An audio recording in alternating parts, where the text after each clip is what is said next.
Hey guys, it's time for Breakthrough with Coach Lew. Coming to you live from Accelerate Life University, XLR8Life.com. Coach Lew will help you break through anything that's stopping you. Are you ready to get the motivation, the energy, the life, and all the success you really want and deserve? With no further ado, here's Coach Lew.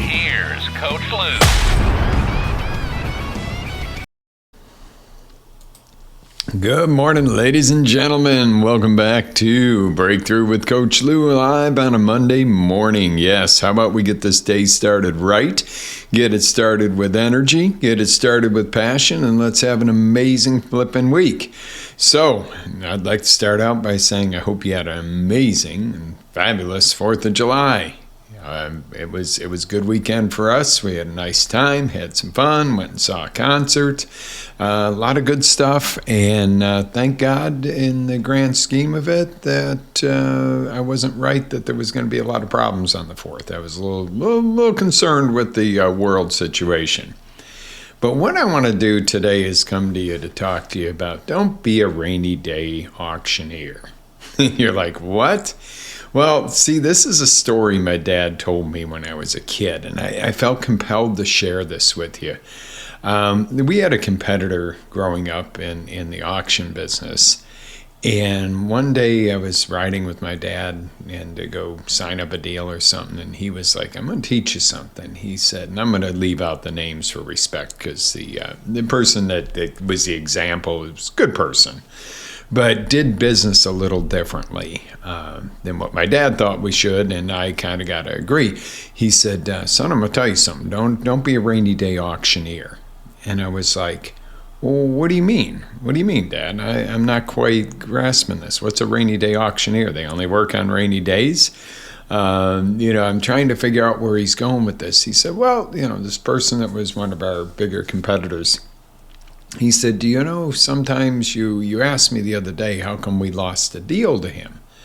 And I was like, yeah, because, we're the best, I thought. And, there was a lot of room for improvement and everything in those days. But I said, yeah, you're right. He got the deal away. And why did that happen? He said, well, here's really what happened. He said, I went in, presented, and talked to the people, and he went in. And I said, okay. And he said, you saw the deal. He said, what do you think was there? I said, maybe $5,000-$10,000 worth of stuff. He said, yeah, you're right. You're right, probably closer to 10. He said, when we talked about it, they were like, okay, well, what do you think this stuff's going to be? And he said, well, it's auction, but it could be between 5,000 and 10,000, whatever. And, this is my commission, and this is how we do it, and these are the expenses. Great. Okay, we're meeting with one other person. We're going to, get back to you. So the phone rings, ring, ring, a few hours later. Hey, so-and-so came by, and he said, no, there's $20,000-$30,000 worth of stuff here, and, okay, all right, it's fine. You have the right to go whatever direction you want to go as far as, who you want to use. That's fine. And, good luck. He said a month later, the folks call up and say, wow, we should have gone with you. What do you mean? Well, we used the other guy, and we didn't even do as good as you thought, and, his advertising wasn't on key, and, it just, he sold us this big story about how it was going to happen and what we had and the differences, and, we did some research, and, wow, we just should have used you. We're very sorry for not using you. And he was like, well, how so? He said, well, I just didn't do it. And he said, he said it was a rainy day, though. That's why it wasn't successful. It was a rainy day. And my dad looked at me and said, do you understand where this is going? And I'm like, well, yeah, rainy day could screw it up, And he's like, no, don't get the rainy day auctioneer syndrome here. He said the problem was the man overpromised knowing he couldn't deliver, and then falls back on, it was a rainy day. I said, well, what if it's not raining, Dad? You know me, I want to prod you a little bit. He said, how about there was a football game that day? Or, oh, there was, bad traffic, or there was an event at the fair, or there was something, that made this, it wasn't my fault. Couldn't have been me overpromising. It had to be a rainy day, a fair in town, accident blocked traffic, the economy can never be the fact that you can't go in and overpromise and underdeliver. Wow. So this is the whole point to it. And again, there was not harm meant there. It was all, I don't think this individual back then was like trying to go, oh, let me deceive people or anything else. I mean, we all grew up together. So it was like, I don't think you're a bad person, but it was a lesson to be learned that, this many years later, I'm sharing with you today. Okay. So what does this mean? Over-deliver, under-promise rather than over-promise and under-deliver. And this is something that's really important to get a grip around, whether it's in your business, your relationships, your friendships, your school, whatever it is, over-deliver but under-promise. And you might say, well, hey, Lou, let's face it. If I under-promise so much more than my competitors, they're going to walk away with the business, because somebody's not going to want to go, well, I'm going to do business with the person that says, well, this is all I can do for you. And, it's going to be pretty good. And no, by all means, sell what you got. Embellish 100% of what you're going to do. But don't disappoint in the long run. I think that is the real deal. Is so many people think something's going to be so great and then they're disappointed after the fact. How many times have you been in a sales position, in a position with a salesman, and you think you've made the best friend in the world? This guy or this gal is so cool and da-da-da-da-da-da-da.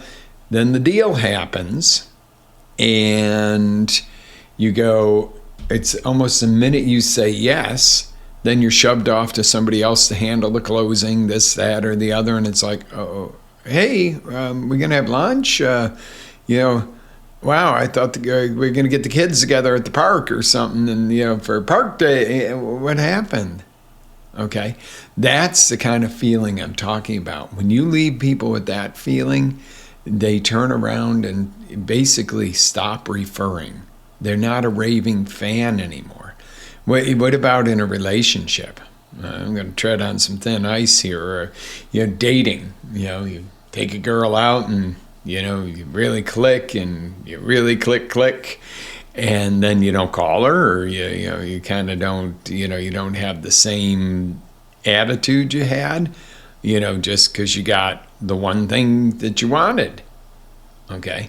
And sometimes that's all somebody wants. That's, whatever. I'm not going to go down that rabbit hole this morning, but you've all been in that position where you meet somebody and it's like, wow, and then, whatever, whether it's physical or whether it's some other deal. I got a story for you. This will clarify this. Years ago, I'm in a grocery store. I mean, like Lexi was little. I just split up with her mom, and I end up talking to this girl. No, it wasn't a grocery store. It was a juice bar. And we're talking, and she's stunning, and I'm like, wow. And, we're really hitting it off, and we have all this stuff in common. And she's like, oh, let's go for sushi. That would be great. And I'm like, wow, she likes sushi too. And, we meet, and we're having a great time. I mean, just like amazing time. And, the sushi bill's racking up, because even in those days, that shit's expensive. So I'm going, wow, life is coming back together on this side, and stuff is getting great.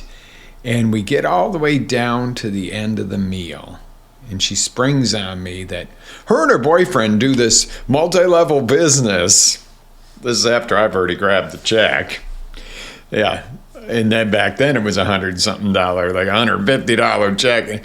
And, her and her boyfriend do this business, and they, and with my personality, and I'm like, where did this come from? I did not know this was a business lunch. Number one. Number two, you didn't treat it like it. It was this letdown that I was like, are you effing serious? Okay.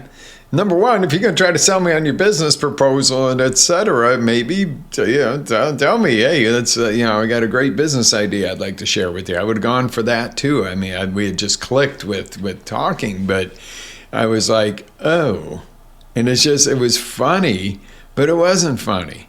I'm sitting there with this $150 bill going, I feel like I have absolutely been led to a water trough that I didn't want to go to. And I'm like, son of a bee. There was never a mention of a boyfriend. There was never a mention of business talk or any of that. So let's equate that. That's a story to kind of clarify how it can catch you off guard, and that feeling of, well, that really sucks.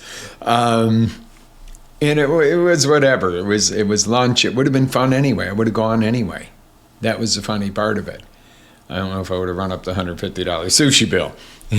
No, just kidding. But seriously, the thought process there was, there was this puff and sell and wow and giddy and giggly and friendly, all to drop a bomb that you want to get me into some multi-level product. And I was like, wow. So where does that equate out elsewhere in life? I mean, what if you're in a business, don't be rainy day. Don't always have an excuse for why you couldn't deliver what you promised. Okay, and sometimes you're not going to deliver everything exactly as you promised.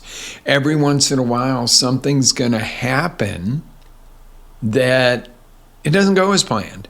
Okay, in Florida, we have these things called hurricanes. Okay, so if I have an auction or an estate sale or a show or a class scheduled, and we have a hurricane that day, that could affect it. Not just a little sprinkling of rain. If you can't handle a sprinkling of rain in Florida, live somewhere else, because it rains here a lot. But, I would never use it was a rainy day or we're close to a holiday.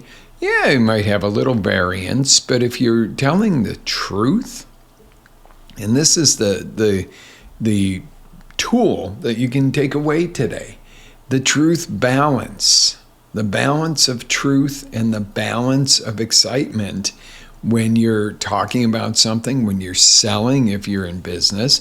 And let me tell you, if you're in business, you might go, I'm a service business. No, if you're not selling, you are not going. Every time you get a new customer, you are selling them. It doesn't mean that it's a dirty, salesy, methodical approach to corner somebody into a deal. That's not, when we talk about sales, it's simply about getting a customer to pay you for your service or your product.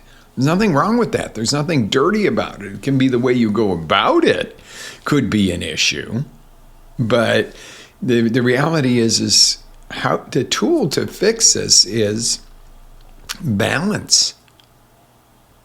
The balance of truth and the balance of energy and excitement. Okay, nobody's just going to go and buy something for the truth. If you go, I have this product and, it'll make your life easier. Okay, would you like to buy it? No.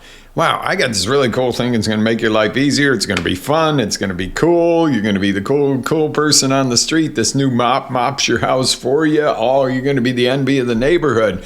Well, you probably will. You have an automated cleaning device that would clean your house for you. Your neighbors would go, wow. But you know what else happens? Your neighbors would go, wow, where'd you get that?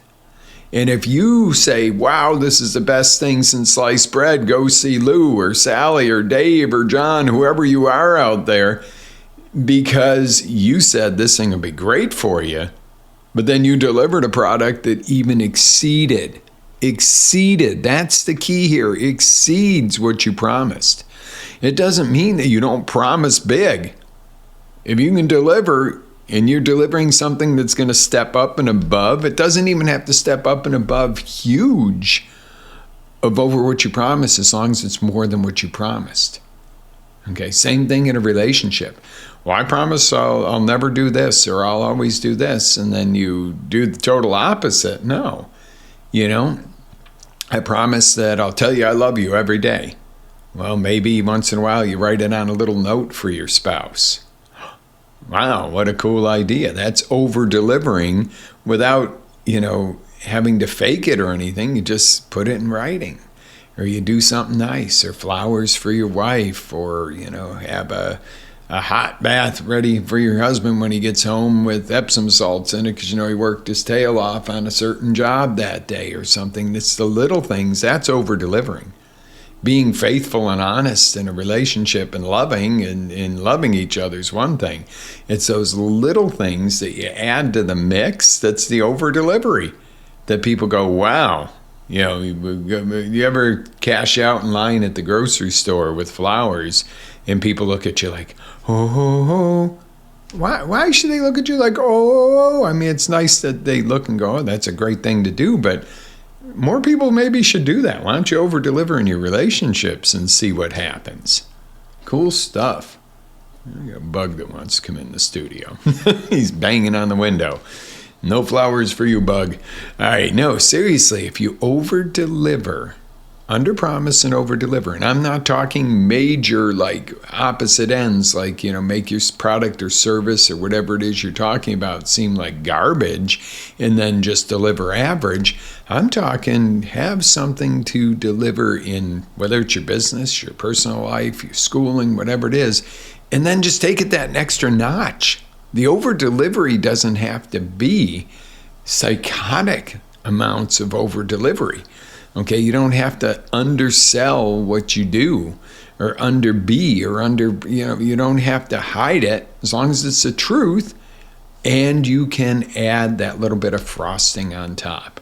Okay, if you're talking about a cupcake is great. A cupcake is the actual thing you're delivering. You talk about how great it is, how good it tastes, how the products are organic and natural. You're delivering that product. Now, when you put on the icing, and the icing is like blows their mind that the cupcake would have been good. They'd have been suspicious. They would have said, wow, yeah, you made a good cupcake. This is exactly what you said. But you put on the special icing or a little treat or write something on it. Boom. Look at the coffee shops that do latte art. There's, again, it's the same dang cup of coffee. It's the same brewing process. It's the same, frothing process. But they make it special. Okay? Or they write something on your cup. That's the over-delivery. And the funny thing is the over-delivery generally doesn't cost you more. Do a little bit of latte art on the latte and the person goes, oh my God, that's so cool, thank you. Or you write their name in it, or you write a little note on their cup that inspires them or makes them feel appreciated. That's the over-delivery. You promised them a good cup of coffee, you promised them and they got it, but then you went that extra step. Extra step is the over-delivery. It's really not, in many cases, doesn't cost you any more if you're a business owner, or doesn't cost you much more, but it certainly returns all the love, all the raving fans. Okay, difference between a raving fan and a customer that might leave. Customer might leave is satisfied. One that's not satisfied isn't coming back. Okay, one that's not happy, not coming back. One that's satisfied may come back, may not, may go somewhere else. One that's a raving fan of yours, oh my God, they're not only coming back, they're telling the world about you. They're sending people to you. Okay, so don't be rainy day at anything you do. Don't be a rainy day auctioneer. Don't be a rainy day attorney. Don't be a judge was in the bad mood attorney. That's always a good one. I've heard that one before too. Oh my God, I lost the case. Well, that judge was in a bad mood, or that judge didn't like your kind of people, or, there's always an excuse. How about you forgot to do the research on the law, and there was this little glitch that the other side went, boom! And you're like, hey, that's not fair. I should have won this. This was fair, or whatever. And, okay, well, guess what? Horse races go the same way. When they do the photo finish, it can be a nose hair that makes the difference. Okay? That's what I'm saying here. It can be a little nose hair, or the fact you shaved your nose hair and you don't have bushy nose hair. Men, get that crap out of your nose. Women don't want to see it. Nobody wants to see it. Nobody wants to see hair coming out of your nose. Okay? Just as a little side note. But those are the type of things where, again, it's the little things that can make the big difference. Guys, I hope today's show was really eye-opening to you. I hope it was a little bit playful, a little bit of something that you can put to work for you and go, yeah, I'm not going to be a rainy day, whatever, fill in the blank. I am going to over-deliver. But also, yes, and under-promising, but don't under-promise by much, because then you lose out too. You don't want to downplay all the greatness you have. Don't downplay it. Just take it up a notch when you deliver it. Thought process. What a cool idea. It's not hard. It's not rocket science. And it works. Okay? Hopefully I've over-delivered to you this morning. Hopefully you were kind of like, what is this? Don't be a rainy day. And hopefully you expected something like, oh God, world news, or, what's the weather now? And you were like, dang, I got something I can use. So I got that little nugget that you gave me this morning that I can go and put to work and use. Go try it out. Comment. Let me know how it works out for you. Guys, live with faith, energy, passion. Always, and I mean always, live your dreams. This is Coach Lew signing off. Have an amazing week. Ready to take it to the next level? Tune in to XLR8Life.com for our live shows, encore presentations, life-changing courses, and live coaching with Coach Lew himself. As Coach Lew always says, live with faith, energy, love, passion, and always live your dream.